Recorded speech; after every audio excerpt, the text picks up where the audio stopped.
At a party, my fiancé's coworker playfully touched his arm and whispered, "Too bad you're taken." He smirked and replied, "Am I, though?" My blood ran cold. Later that night, I left a note on his pillow. "You don't have to wonder anymore. You're single now." When he woke up, he realized. So was his social media relationship status. I, 34 female, was engaged to Mark, 36 male. We had been together for just under 5 years and engaged for a little over a year.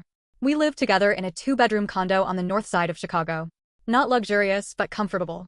It was ours. We'd spent the last 2 years building what I thought was a stable, solid relationship. We were planning a wedding.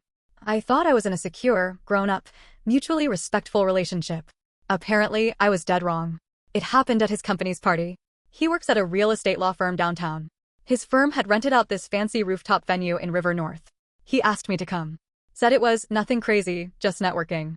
I hesitated at first because I was tired and swamped with work at my design studio, but I agreed. I figured it would be nice to support him, meet his coworkers, and spend the evening together.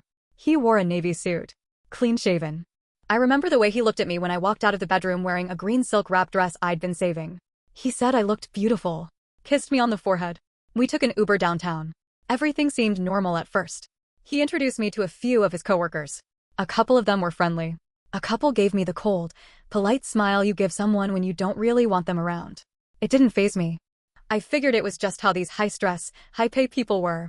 They were drinking, laughing, fake smiling, showing off, name-dropping clients I'd never heard of.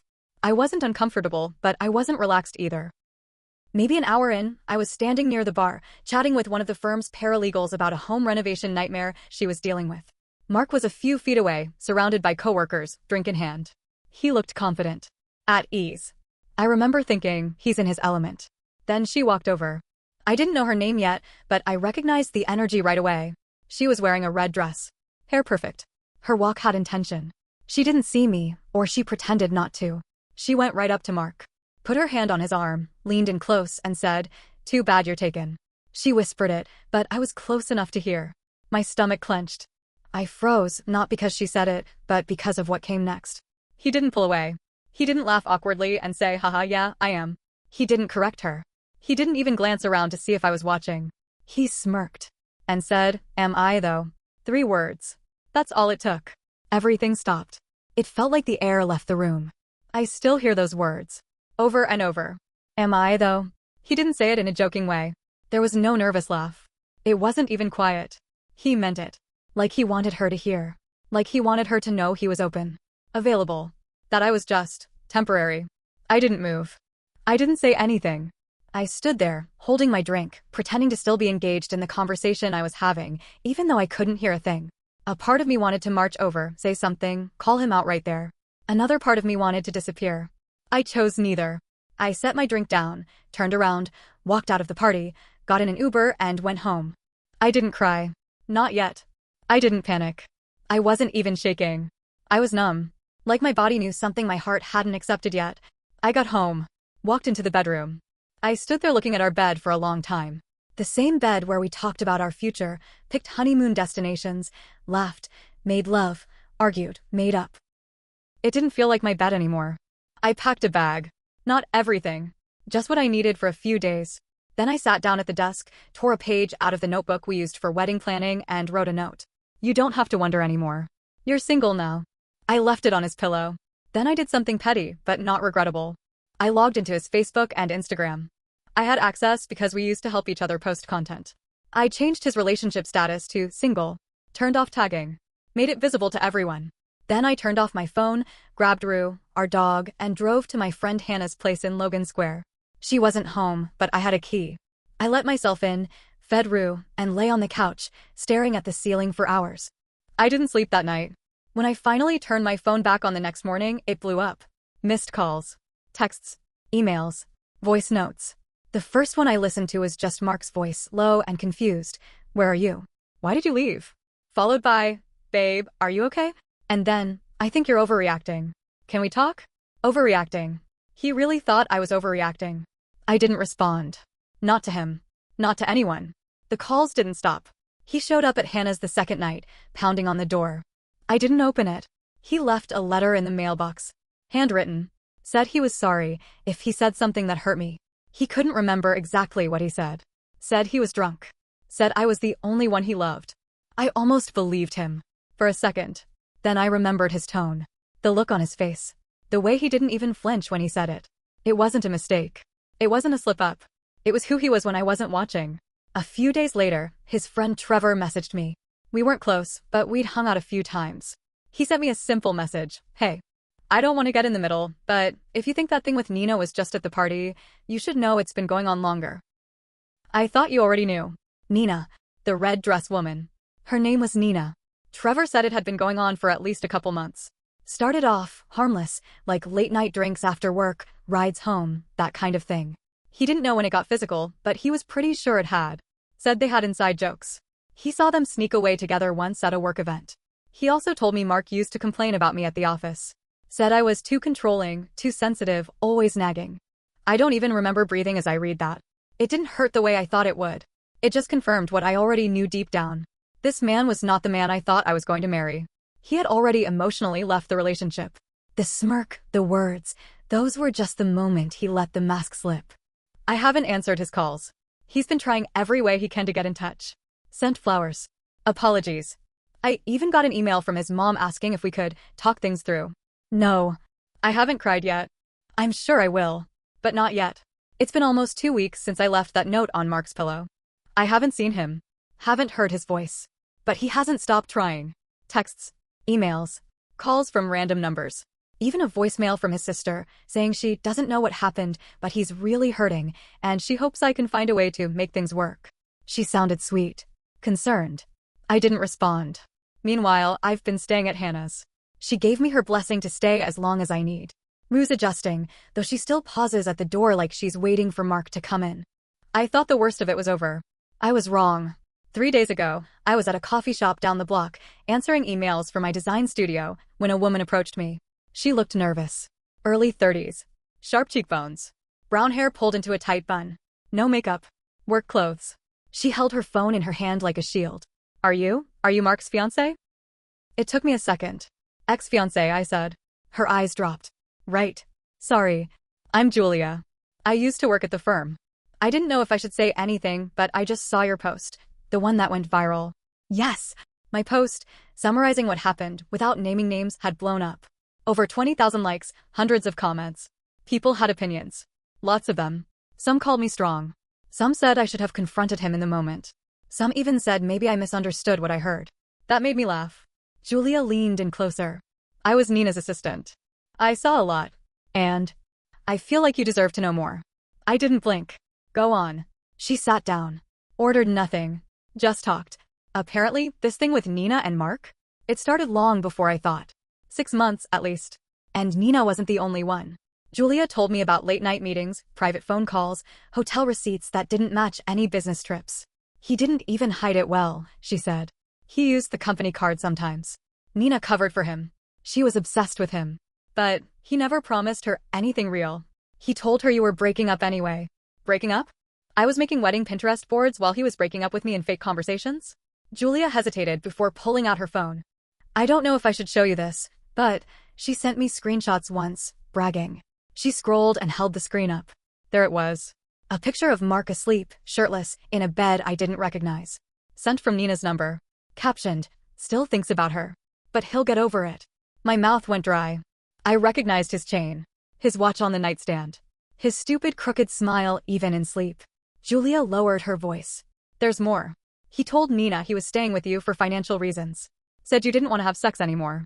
Called you a dead weight. I blinked. No tears. Just heat. Behind my eyes. Under my skin. Rage. Not just at him, but at myself. For not seeing any of it sooner. Julia looked guilty. I'm sorry. I felt sick keeping it to myself after reading your post. I quit last month. Couldn't take it anymore. That whole place is toxic. I thanked her. I meant it. Even though I felt like I was sinking. Again. When I got back to Hannah's, I told her everything. She looked ready to drive a truck through Mark's condo. Then came the next twist. That night, Hannah's boyfriend James walked in from work. He looked pale. You might want to sit down, he told me. I didn't. He sighed. I was at a bar with some coworkers. Mark was there. With Nina. They weren't hiding anything. They were all over each other. I stared at him. That's not the shocking part, he said. What is that he said you left him over a misunderstanding. That you overheard a joke and ran off. He told the bartender you were unstable. That you always looked for reasons to sabotage things. I laughed. Laughed like someone who'd finally lost the last thread holding her together. He wasn't just a cheater. He was rewriting the story. The next morning, I unblocked his number. Not to talk, but to see. First text that came through? Still love you. Wish you'd just come home. The second? I'm sorry if what I said upset you. You know I joke around too much. I was drunk. She meant nothing. She meant nothing? So it did happen. Confirmation. He said it, then denied it, then admitted it again, all in 3 sentences. And then the third message. Come home. Let's fix this. We're meant to be. That's when I realized something. He wasn't sorry. He was cornered. And he still thought he could lie his way back into my life. I didn't reply, but I did start planning something. Something he wouldn't see coming. So, I wasn't planning to post again this soon. I thought I needed more time to process. But something happened. Something that made everything up until now feel like just the first layer of betrayal. Let me back up. Since that night at the bar. When Hannah's boyfriend told me Mark was out in public with Nina like nothing ever happened, I've been going through everything we shared. Not emotionally. Logistically. Bank accounts. Contracts. The lease to our condo. I hadn't looked at it in months. Mark handled most of it when we renewed last spring. I remember signing something, but I trusted him to handle the paperwork. Dumb, I know. Anyway, I logged into the building's online portal to double-check when our lease was ending. I wanted to make sure I wasn't going to get slapped with some penalty for leaving. I opened the PDF. And there it was. Name on the lease, Mark Jennings. Cosigner, Nina Alvarez. My heart stopped. I read it 3 times. 4. Then I called the building manager. I pretended to be confused. Hi, I'm listed as a resident at address, but I noticed something odd on the lease. It has my fiancé's name, but not mine. The manager paused. Oh, yeah, you're not on the lease anymore. The cosigner changed when it was renewed. I remember, I processed that one myself. I asked when the change happened. April. 8 months ago. For months before the engagement party. 5 months before I left. I asked if it was legal to drop someone from a lease without their knowledge. He said, if the primary leaseholder requests it and the management approves the new cosigner, and the previous one isn't financially responsible anymore, yes. So he removed me. Replaced me. Without saying a word. And put her name on it. All this time, I thought it was my home too. I thought we were building something. Turns out, he'd already decided I was replaceable. Quietly. Legally.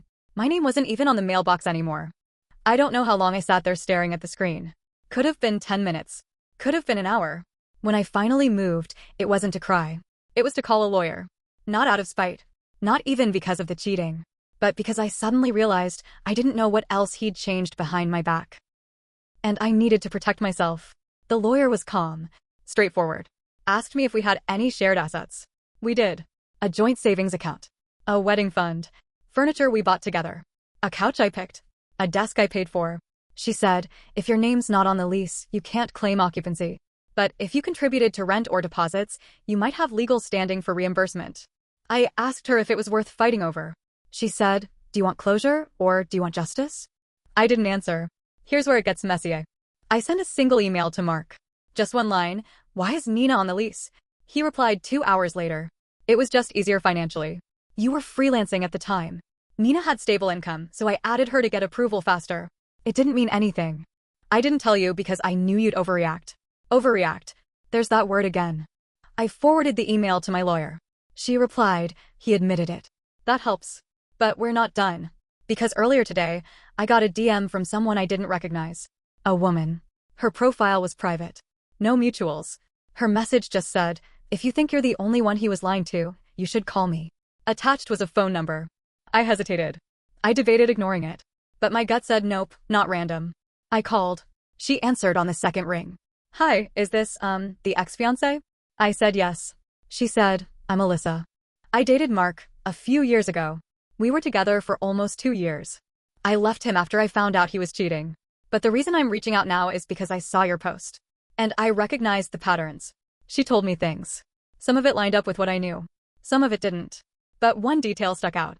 She said, he has this thing. When he's done with someone, he doesn't break up with them. He sets them up to leave him, so he doesn't look like the bad guy. I felt dizzy. She continued. He makes them feel crazy. Pushes just enough to break them. Then plays victim to everyone else. He did it to me. I left. A week later, he was dating someone new. But he told people I cheated. That I was unstable. Unstable. The same word he used about me. My blood turned cold. He was following a script. So now here I am. In a borrowed apartment. Sleeping next to a dog who still thinks dad is coming home. Watching a man I was going to marry spin lies while parading around town with his backup plan. Meanwhile, his real plan was to erase me quietly, legally, and emotionally, months before I even knew anything was wrong. This wasn't just cheating. This was calculated removal. Like I was a phase he needed to survive until something better came along. I don't know what I'm going to do next. But I know one thing. He thinks the worst already happened. He has no idea what's coming. It all came to a head 2 weeks ago. At this point, I had enough pieces to build the full picture. I knew about Nina. About the lease. About the quiet removal. I had a lawyer. I had screenshots. I had names. But more than anything else, I had clarity. Mark had been carefully laying the groundwork to paint me as unstable. To turn me into a story, the dramatic ex-fiancé who ran away over nothing. And people were believing it. Not everyone, but enough. I was tired of letting him control the narrative. So I did what I thought I'd never do. I showed up. Mark's firm was hosting a charity gala. Same venue type, downtown Chicago rooftop, overpriced drinks, big donors, fake laughs. Hannah had a friend in the PR firm that helped plan the event. She got me on the guest list. Technically, it was a public event. He couldn't stop me. I didn't wear something dramatic. No revenge dress. Just a simple black sheath and flats. I didn't need attention. I needed his attention. His reaction. I walked in around 8 p.m. And I saw him instantly. He was standing near the balcony with Nina. His hand was on the small of her back. They looked cozy. Like they'd been doing this for years. He didn't see me at first. But others did.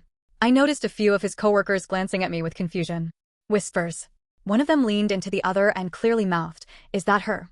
I walked slowly through the crowd, made eye contact with one of the junior partners, someone who had been at the party the night I left. He looked like he'd seen a ghost. And then Mark turned. His face changed so fast it was almost funny. Eyes wide, smile gone, hand dropping from Nina's back like it burned. He stepped forward. "My name? What are you doing here?" I said nothing. Then I pulled the folded papers from my clutch.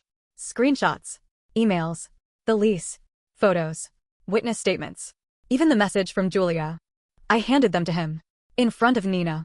In front of 3 coworkers. 2 donors. 1 senior partner. He took them with shaking hands.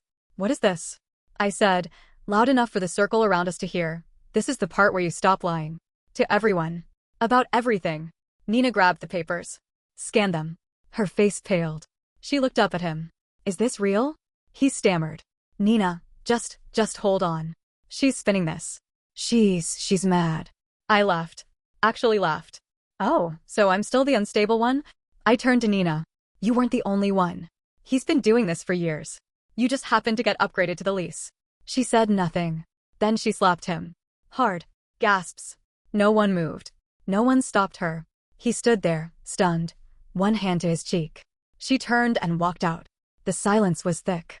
He tried to follow her. I blocked his path. "You don't get to walk away from this one, Mark." I didn't yell. I didn't cry. I just stared at him. "You replaced me. While pretending to love me. You let me plan a wedding while you were legally replacing me in our home. You made me doubt myself, twist myself into knots trying to fix something you had already decided to destroy." He looked like a child. Exposed. Cornered. And then came the final twist. One of the donors. A woman in her 50s with a designer bag and no patience, leaned toward him and said, "You said your ex was emotionally unstable. She seems perfectly stable to me. You, however. I'm not sure you belong in a firm that handles multi-million-dollar deals if this is how you manage your personal ones." She walked away. So did 2 other donors. The managing partner, who had been hovering near the drinks table, stepped forward and said, "We'll talk Monday, Mark." "Not here." Mark looked at me like I'd ruined his entire life. But he had done that himself. I left. Not in triumph. Not with music swelling in the background. I just walked out into the cool night air and breathed for the first time in what felt like months. I didn't hear from him for 2 days. Then a long email came. Pages of apologies. Defensiveness. Blame. Then apologies again. He said he felt lost. Said Nina was just a distraction. Said he thought I didn't love him anymore. That I was always tired. Distant. Focused on work. He said he didn't know how to talk to me, so he found people who made him feel seen. I didn't reply. Because what he saw in those other women wasn't love. It was escape. From accountability. From honesty. From effort. I've been back in my own space for a few weeks now. I signed a lease on a small one-bedroom with good light and no ghosts. Rue loves the new window seat. People ask if I regret it. No. I regret ignoring my instincts for so long. I regret letting someone else write the story of who I was in our relationship. But I don't regret walking away. I don't regret choosing my dignity over his comfort. And the truth? It still hurts. Some nights I stare at the ceiling and wonder how I missed the signs. Other nights, I feel like I miss him. Or the version of him I thought existed. But those moments pass faster now. He tried to make me the villain in his story. But I'd rather be the woman who walked away with her head held high than the one who stayed and slowly disappeared. If you're reading this and you feel like something is off in your relationship, don't silence that voice. Don't wait for proof you think is loud enough. Sometimes the quiet lies are the most dangerous. And sometimes the strongest thing you can do is leave. Even when they call you crazy for it. I'm not crazy. I'm done. And I'm free.